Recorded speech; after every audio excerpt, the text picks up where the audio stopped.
Moving on from the triangle cases, one type of UFO that people report are small football-sized spheres, sometimes glowing, sometimes metallic, moving under intelligent control, suddenly changing their direction and speed. Here are just a few testimonies I have from the 18 cases currently in the database. And then all of a sudden, this light came on, just a few feet below me. And to my surprise at the time, it was just a glowing sphere, a white luminous sphere. So what sort of size are you talking about, Scott? Well, I'm saying about this sort of big. It's floating in midair above the water then? It was floating, no, actually above the mud. The water above the mud. The tide was 100 yards away. But it was hovering. Right. And maybe a foot, no more than 18 inches off the mud. And I could quite clearly see from the glow of it, the luminosity, I could see the mud and the shingle underneath. It was a solid ball. You could tell it was solid. Right. I described it as a football. Perfect. It was like a ball bearing flying through the sky. Right, right. It was perfect. There were no haze. I think it was just dead clear. The ball came along horizontally, went up vertically, so it was making sudden changes in darting movements. Yeah, okay. And there was equal as we were going along. It just moved off in a relatively straight line, straight out across the mud and the shingle towards the river channel. Looked up and it was there, bright silver, and it glinted in the light. And it was an orb about 12, 15 inches across. Just a little smaller than a beach ball. And it just hung in the air and it was shining in the light. I give the impression it was like a mild zigzag along that straight line, or a wobble, and this light went right into the beds. Right. And as a result of that, all the beds erupted off. And all of a sudden it just went... And we both saw it staying there, and then all of a sudden, straight away. Right. Just went straight up. Now, Frank, we tried to follow it, but we couldn't. Right. One landed on the bonnet of my car and came within 2 or 3 feet and stayed for a few seconds to observe me, then flew off at an incredible speed, leaving a streak of light behind it. Have you got any thoughts? Have you thought about what it could have been, or what its origin might have been? I know exactly what it was, a UFO. I've never seen anything like that. I plotted the small sphere sightings on a map, and it does seem to reveal a predominance in the South Wales region of the UK. If anyone has an explanation as to why these things are seen in that particular area more than in others, please get in touch. This film would not be complete without a flying saucer case. The one I have chosen took place in broad daylight on a glorious day on the 26th of October 2000, not far from Aberdeen. I interviewed the witness by telephone. 10 a.m. in the morning, so it was daylight. Yes, a beautiful morning, a lovely, bright morning. Did your partner witness it as well? Yes, Mary, she'd seen it as well. I shouted on her. I was actually standing at a patio door with a big patio in the lounge, and I was looking out the window, and I spotted this small dot in the horizon. Well, it was a large tree line. I noticed this object coming across this tree line. It was going quite slow, and there was no noise or sound at all in it. And I just watched it and watched it. As it came closer, I just sat and thought, I wonder what that is. Well, I was thinking it was a helicopter, but there was no noise, and the place was really quiet because it was a small village we lived in. And as it was coming across it, and it came closer and closer, I said, well, what the hell is that? So I shouted at my wife. So I shouted, Mary, so she came through and she says, what is that? And it was quite metallic looking. It was about 30 feet by 40 feet. It was very, very slow, and it was just drifting across the tree line that came down and moved closer to the house. And I said to myself, what is this? So we just both watched it, and it took about maybe 7 or 8 minutes just to go along the tree line. And as it was just past the house and it was about 150, 200 feet above which we was watching, it just turned and went on this other area. And just as it was turning, down came two jet fighters. My wife's never seen this, but I seen it. I went outside the patio to see what it was doing, and it went past the tree line, and because we lived on the River Dee, it went down the river and they just followed it, but there's no way that it was catching this. This was away, just away. And then about 5 minutes later than that, a big spotter plane came across, you know, with a big radar on top. Mhm. And it was low, it circled all round for about 10-15 minutes. It was really fantastic to see, like. It Just- was metallic, it looked metal, but it was dark, it was really dark, and it had like a hump in it. It looked as though it had a hump in the middle, but when it turned round you could see it was a saucer, there's no doubt about it. There was no noise with this, Richard, whatsoever. No noise whatsoever, apart from the jets came across. It was really quite eerie and quiet, you know. Actually, it was looking west, and it was coming from the west. Mhm. And it just came out from the west and came past the house, and it went north, and it went down the river, which is good north into Aberdeen. And I've actually researched that date. Now, I know on the Holy Loch there was a Merlin helicopter went down in the Holy Loch. Now it came to that direction, which would be west of where we lived, quite a bit away, but these things are travelling at such a high speed. There's no way it could come. I mean, it could come to us. It was doing it at 600-700 mile an hour. It come to us in about probably an hour, you know, half an hour maybe. It was quite interesting when we researched this, because the two fighter jets that went after this UFO, there's a fighter jet went down in the borders that particular day as well, and the pilot had to eject. Now, what he had to eject for, I'm not saying it did anything, but it seems very strange. So a helicopter went down in this place called Holy Loch, and a fighter jet. And a fighter jet on the same day, yeah. And do you know where the fighter jet went down? Well, we think it was the borders, round about the borders. Really? This sounds very similar to the Sheffield UFO case, military jets chasing a UFO and then crashing. In this case, a helicopter and a jet, which I am sure will have been covered up. They're not going to admit to endangering the lives of the public by chasing UFOs over populated areas. Anyone who has information on either a Merlin helicopter or a fighter jet crashing on the 26th of October 2000, please get in touch via the website. The cover-up of the UFO phenomenon is sophisticated and comprehensive. Most people are completely unaware that the cover-up extends to most printed media, TV and films. My research leaves me in no doubt there is a major cover-up on the issue, especially when the military are involved. Sheffield and Berwyn are two good examples of a cover-up following military involvement of a UFO. This is a letter handed to me at a conference. I have redacted the name in question. It states that one particular prominent UFO author in the UK in 1991 was paid £25,000 per year from a government agency to persuade this individual to change their stance on UFOs and give a rational explanation and belittle UFO stories. Anyone know a UFO author that did a 180-degree U-turn on their UFO stance? As I said, the cover-up also extends to television.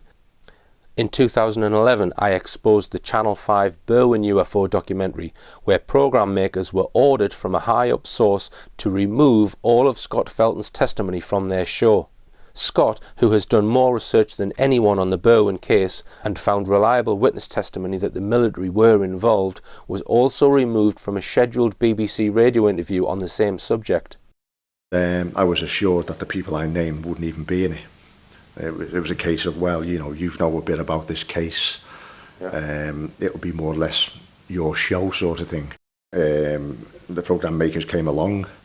They spent a week more or less in the Llanrheadlo area. They were interviewing other people who I did know about, witnesses and things like that. And I spent the best part of 2 days with them. I took them up onto the Berwyn Mountains. I showed them where the UFO was, or where I believed it was. I showed them all the evidence to show how I had come to arrive at those conclusions, where the UFO was. I didn't know anything till the day before the programme was going to be aired. The director of the film crew, I think it was Ian Leveson, not David Leveson, I think it was said earlier. Right. He rang me up and left a voicemail on my phone, and he said the good news is the programme's being aired tomorrow. The bad news is you're not in it. Right. And then he went briefly on to explain that the commissioning editor of Channel 5 had pulled all the stuff. If you want to know the truth about the Berwyn incident, it is in the Rich Planet 2011 film, The Berwyn UFO Cover-Up Exposed.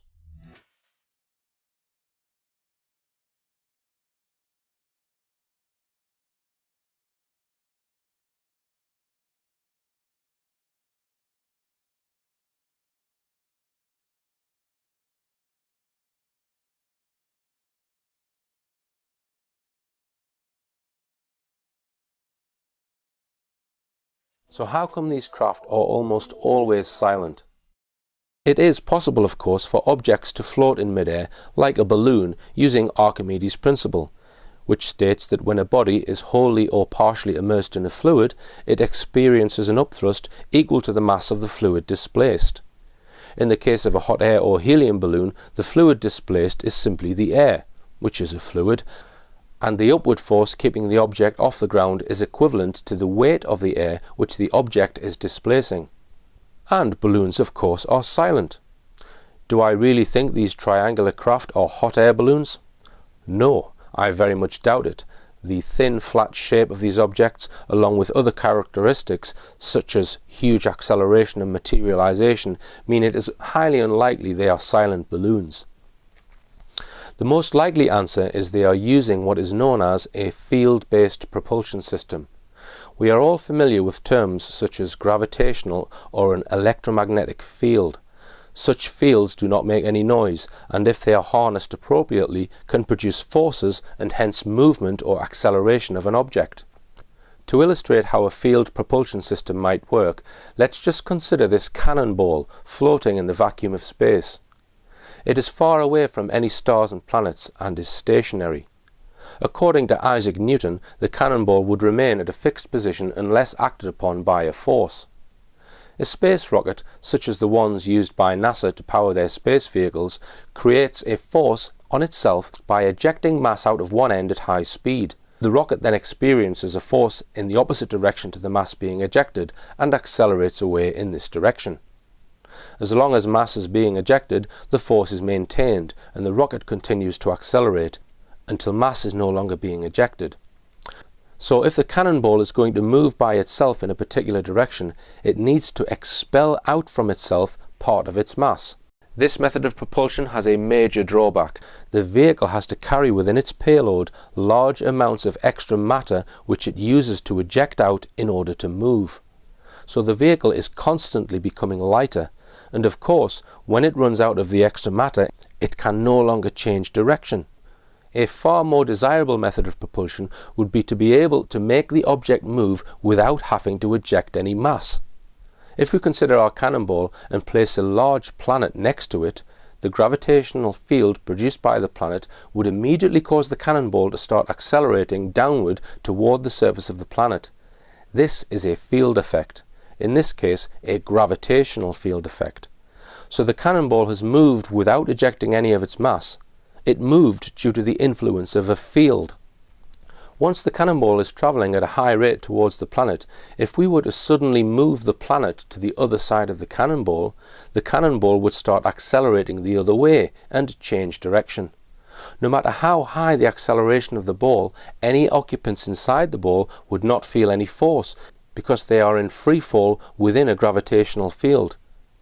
This would be a second major advantage of a field propulsion system.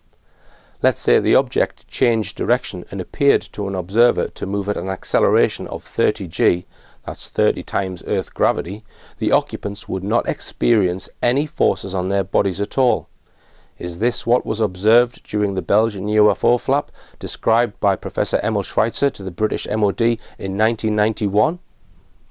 Obviously, it's not possible to magically manifest a planet whenever you need one, but it may be possible to manifest fields around a craft that would have the same effect. In 1928, Thomas Townsend Brown received a patent for a device known as a gravitator, which achieved exactly that. Brown discovered the Bifield-Brown effect. When an object consisting of two electrodes of specific dimensions is charged to a very high voltage, a small force is generated which pushes the object in the direction of the field. The force is somehow being caused by the high voltage electric field. This force is sometimes called an electrogravitic force and has been discussed by several scientists, including Dr. Paul La Violette in his book Secrets of Anti-Gravity. It is quite possible this effect was used as the key principle in developing propulsion systems for top-secret aircraft and spacecraft from the 1950s onwards, and could be what is propelling the silent triangles seen over the UK by witnesses. Aircraft companies have been getting billions of dollars from the military to develop this stuff in secret, but they sign secrecy agreements, and the military won't let them out of it. An example, and this came through a reliable source, was in the Department of Energy. He heard that Boeing wanted to declassify some of the important electrogravitics work it was doing for commercial use, and it was denied. This has been going on for decades. They've been working on this in private, sort of like Manhattan Project classification. So you're going to have all sorts of craft having been developed. I firmly believe these aren't used just around the Earth. I mean, there's actually regular flights throughout the solar system. Obviously, their next goal would be interstellar travel. I believe that projects like that are already in progress. Another scientist, the Russian Yuzhin Podkletnov, is also alleged to have used high voltage and a superconducting disk to create a force which could potentially be used to silently propel a craft. Discharges these 2 million volt pulses, the tests that he was making, through a superconducting disk, and the discharge, even though it ends up smashing against the other electrode, it keeps going, in effect, as a gravity wave out the end. It's sort of like a gravity cannon. It produces a beam of gravity shock waves that is confined. It's pretty much non-divergent. For example, they were able to knock books over at 2 kilometers and even detected its effect at 200 kilometers. So basically, with something like this, you could put a beam between here and the nearest star system and use it to propel a craft. Or you could put it on the craft and be propelling the craft with this, creating its own beam on board. As I mentioned earlier, the B-2 bomber, once airborne, is alleged to have a second mode of travel, where the leading edge of the wings are electrically charged positive and the exhaust gases charged negative. This reduces drag on the aircraft and also reduces the radar signature, both highly desirable in a stealth aircraft. But Dr. La Violette contends this charge is also contributing to the craft's propulsion, and even that the jet engines can be switched off and the craft fly purely using an electrogravitic mode which would be totally silent. It is highly likely there are a plethora of top-secret aircraft which have been kept totally secret out of the public eye, using field propulsion. I personally don't think we can say any UFO is a non-human craft just because it has advanced characteristics. That doesn't mean I am saying that all the craft are man-made, but what I can say with absolute certainty is some group or groups are flying craft which are way beyond the capabilities of any publicly known aircraft. They are doing it right under our noses, and they are doing it without public permission. Are you happy about this? As I've said throughout the film, we need to find out where these things are going, then expose it to the world. If there are undisclosed secret bases being used to house these craft, I have some good ideas as to how they might be discovered. Anyone else who has further ideas, please get in touch via the website.